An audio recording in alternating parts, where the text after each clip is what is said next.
चलिए, स्वागत है आपका ब्रेक के बाद वापस। और मैं बात कर रहा हूँ एक बहुत ही खास मेहमान से, रिदम देसाई, जो इंडिया पर काफ़ी बुलिश है। उनका मानना है कि अगले 10 साल इंडिया के रहने वाले हैं बहुत ही ज़बरदस्त तरीके से।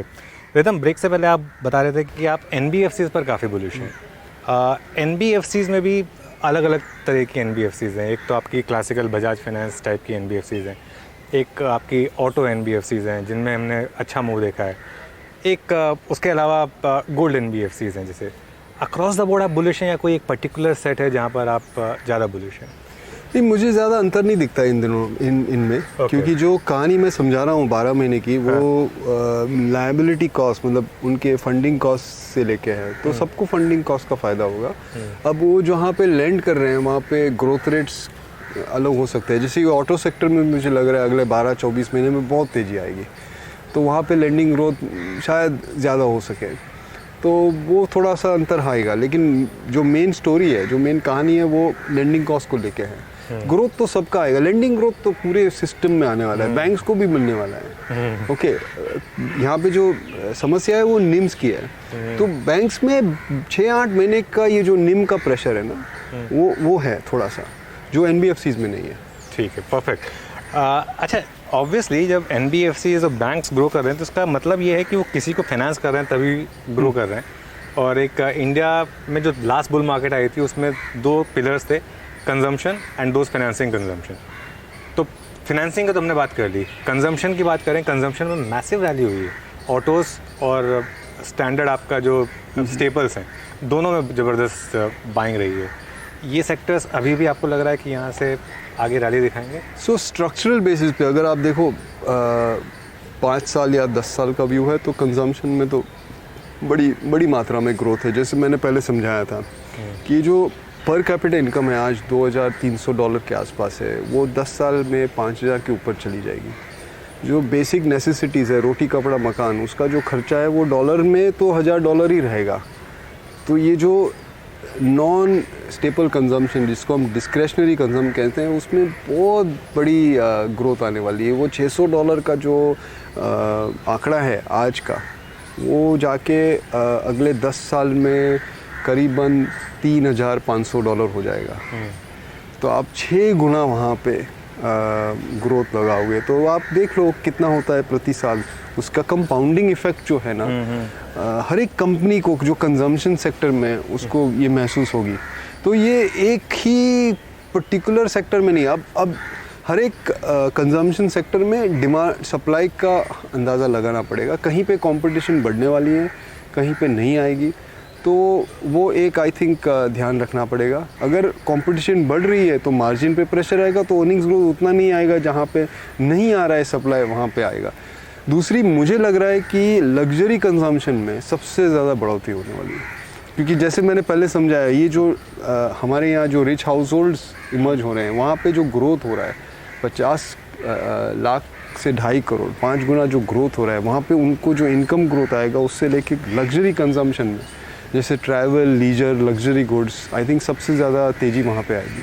तो रिदम, ये क्या हम, क्योंकि हम सब के सब थोड़े से रीसेंसी बायस के भी शिकार होते हैं, और थोड़ा शायद मैं अपने बारे में कह रहा हूँ, शायद उतनी आगे की सोच नहीं रखते हैं कि जिस तरीके की रैली इंडियन होटल्स, एक मैं स्टॉक स्पेसिफिक नहीं जा रहा हूँ, लेकिन जिस तरीके की रैली इस कैटेगरी के स्टॉक्स में आई है, और बहुत लोगों का मानना है कि शायद ये स्टॉक्स महंगे हो गए। आपके हिसाब से लॉन्ग टर्म में अभी भी काफ़ी नहीं हुए होंगे थोड़े महंगे, तो उन पर करेक्शन आ सकता है, आता भी है। और कभी कभी 20-30% से स्टॉक्स गिर भी जाते हैं, तो वो आपको ध्यान तो रखना ही पड़ेगा। तो हो सकता है कि कुछ ऐसे स्टॉक्स हैं जहाँ 2-3 साल की अर्निंग्स डिस्काउंट हो गई है, और वहाँ पे या तो अभी स्टैग्नेशन आएगा, या तो वो स्टॉक्स एकदम से गिर जाएंगे और फिर वापस अट्रैक्टिव हो जाएंगे। मैं अर्निंग्स ग्रोथ की बात कर रहा हूँ, वैल्यूएशन की बात, अलग अलग स्टॉक्स के अलग अलग लेवल्स हैं, तो वो आपको अनुमान लगाना पड़ेगा।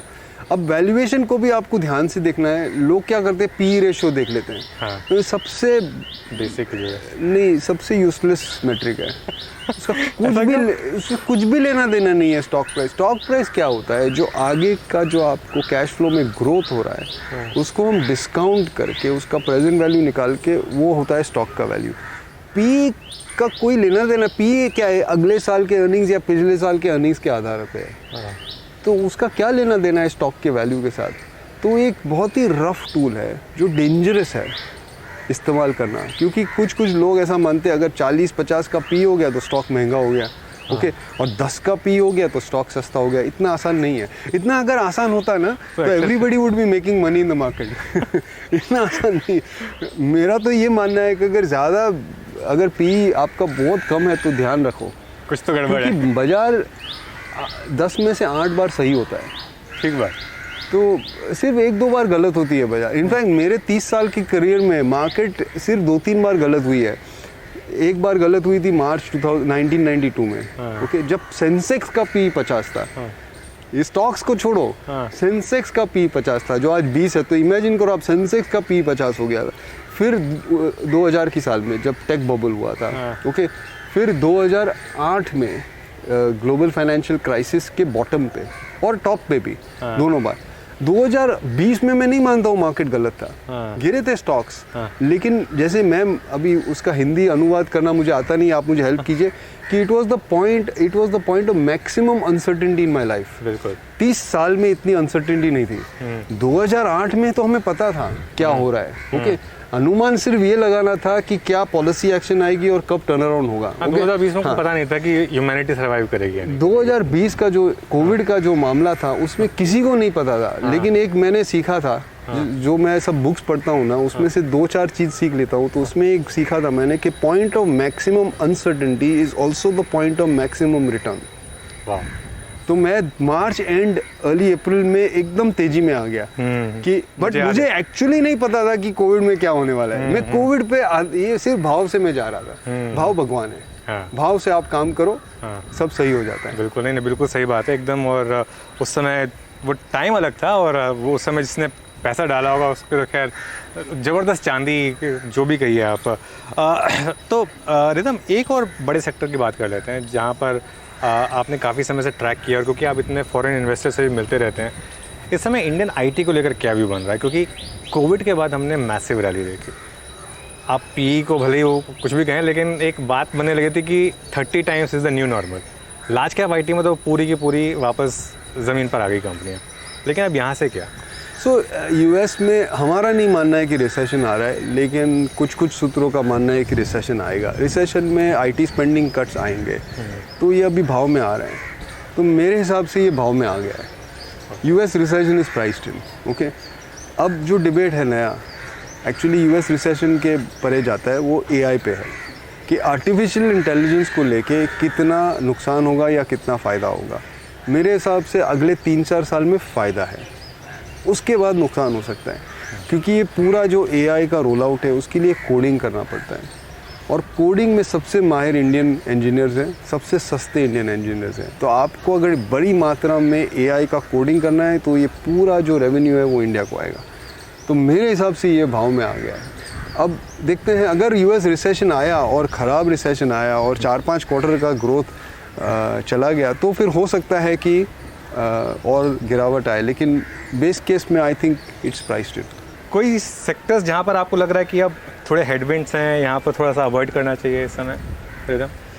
थोड़ा मुझे मतलब ग्लोबल फेसिंग जो सेक्टर्स हैं ना, जैसे ग्लोबल मटेरियल स्टॉक्स हैं, वहाँ पे मुझे नहीं लग रहा है, बिकॉज ग्रोथ जो है वर्ल्ड ओवर, चाइना को भी ग्रोथ का थोड़ा प्रॉब्लम है। तो ग्लोबल कमोडिटीज़ में आई थिंक और थोड़ी मंदी हो सकती है और डिमांड की प्रॉब्लम हो सकती है। तो वो मुझे लगता है ग्लोबल सेक्टर्स में ध्यान रखना चाहिए, आईटी को छोड़ के, बिकॉज वहाँ पे मुझे लग रहा है कि काफ़ी कुछ भाव में आ गया है। और जो डिफेंसिव सेक्टर्स है, जैसे टेलीकॉम्स है, यूटिलिटीज़ है, ग्रोथ साइकिल में उनका अंडर परफॉर्मेंस तय है। तो अगर ये ग्रोथ चलता रहा तो आई थिंक ये सब डिफेंसिव सेक्टर्स परफॉर्म नहीं करेंगे मार्केट की तुलना में।